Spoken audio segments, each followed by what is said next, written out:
ದಿವಸದಲ್ಲಿ ನಾವು ದೇವರ ವಾಕ್ಯಗಳು ನೋಡುವಾಗ ದೇವರ ವಾಕ್ಯದಲ್ಲಿ ಲೂಕನ ಬರೆದ ಸುವಾರ್ತೆ 8ನೇ ಅಧ್ಯಾಯ 21ನೇ ವಚನದಲ್ಲಿ ಯಾರು ದೇವರ ವಾಕ್ಯವನ್ನು ಕೇಳಿ ಅದರಂತೆ ನಡೆಯುತ್ತಾರೋ ಅವರೇ ನನಗೆ ತಾಯಿಯೂ ಸಹೋದರರು ಆಗಬೇಕು ಎಂದು ಉತ್ತರ ಕೊಟ್ಟನು. ಪ್ರೀತಿಯ ದೇವರ ಮಕ್ಕಳೇ, ಯೇಸು ಕ್ರಿಸ್ತರು ತನ್ನ ಶಿಷ್ಯರಿಗೆ ಮಾತಾಡ್ತಿರುವಾಗ ಅವರ ತಾಯಿ ಅವರ ತಮ್ಮಂದಿರು ಹೊರಗಡೆ ಬಂದಾಗ ಅಲ್ಲಿ ಅವರ ಒಂದು ಶಿಷ್ಯರು ನಿನ್ನ ತಾಯಿ ನಿನ್ನ ಸಹೋದರರು ಬಂದಿದ್ದಾರೆ ಅಂತ ಹೇಳಿದಾಗ ಯೇಸು ಕ್ರಿಸ್ತನು ಆ ಶಿಷ್ಯರಿಗೆ ಹೇಳ್ತಾರೆ, ಯಾರ್ಯಾರು ದೇವರ ಹಾಗೆ ನಡೀತಾರೋ, ದೇವರ ಮಾತುಗಳ ಒಂದು ಪ್ರಕಾರ ನಡೀತಾರೋ, ದೇವರ ವಾಕ್ಯದ ಪ್ರಕಾರ ಜೀವಿಸ್ತಾರೋ ಅವರೇ ನನಗೆ ತಾಯಿಯು ನನ್ನ ಸಹೋದರ ಆಗಿದ್ದಾರೆ ಅಂತ ಹೇಳ್ತೇವೆ.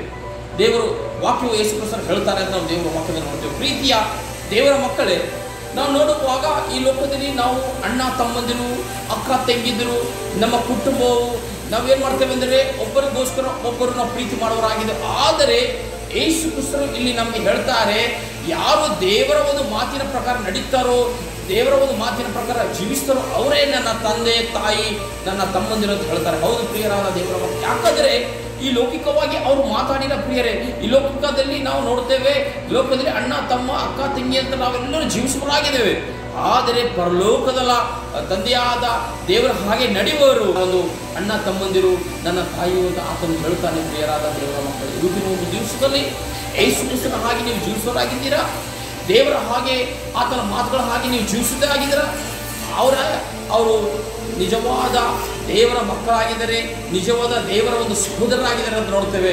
ಯಾಕಂದರೆ ಪರಲೋಕ ರಾಜ್ಯವು ಎಂಥದ್ದಾಗಿದೆ ಅಂದರೆ ಯಾರು ದೇವರ ಭಯಭಕ್ತಿಯಲ್ಲಿ ಜೀವಿಸ್ತಾರೋ, ನೀತಿವಂತರಾಗಿ ಜೀವಿಸ್ತಾರೋ, ಆ ದೇವರ ಹಾಗೆ ಜೀವಿಸ್ತಾರೋ ಅವರೇ ನಿಜವಾದ ದೇವರ ಮಕ್ಕಳಾಗಿ ಅಂತ ನೋಡ್ತೇವೆ. ಪ್ರಿಯರಾದ ಇವತ್ತಿನ ಒಂದು ದಿವಸದಲ್ಲಿ ನೀವು ಯೇಸುವಿನ ಹಾಗೆ ಜೀವಿಸೋರಾಗಿದ್ದೀರಾ? ದೇವರ ಮಕ್ಕಳಾಗಿ ನೀವು ಜೀವಿಸಿದಾಗಿದ್ದೀರಾ?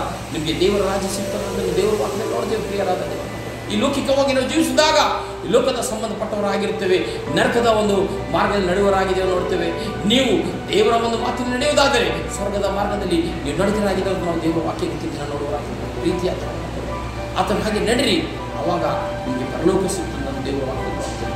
ಈ ವಾಕ್ಯವು ದೇವರಿಗೆ ಅದ್ಭುತವಾಗಿ ಆಶೀರ್ವಾದ ಮಾಡಿದ ಪ್ರಾರ್ಥನೆ. ಭೂಮಿ ಆಕಾಶವನ್ನು ಉಂಟು ಮಾಡಿದಂಥ ದೇವರೇ ನಿಮಗೆ ಸ್ತೋತ್ರ ತಂದೆ. ಹೌದಪ್ಪ, ಯಾರು ದೇವರ ವಾಕ್ಯದ ಪ್ರಕಾರ ಜೀವಿಸ್ತೋ ಅವರೇ ನನಗೆ ತಾಯಿಯು ಸಹೋದರರಾಗಿದ್ದಾರೆ ಅಂತ ಯೇಸು ಹೇಳಿದ್ದಾನೆ.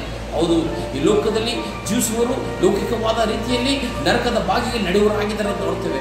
ಯಾರು ದೇವರ ಮಾರ್ಗದಲ್ಲಿ ಯೇಸುವಿನ ಮಾರ್ಗದಲ್ಲಿ ನಡೀತಾರೋ ಅವರು ಸ್ವರ್ಗ ರಾಜ್ಯಕ್ಕೆ ಸೇವರಾಗಿದ್ದಾರೆ ನೋಡ್ತೇವೆ. ಅವರೇ ನಿಜವಾದ ದೇವರ ಮಕ್ಕಳಾಗಿದ್ದಾರೆ ಅಂತ ನಾವು ನೋಡ್ತೇವೆ.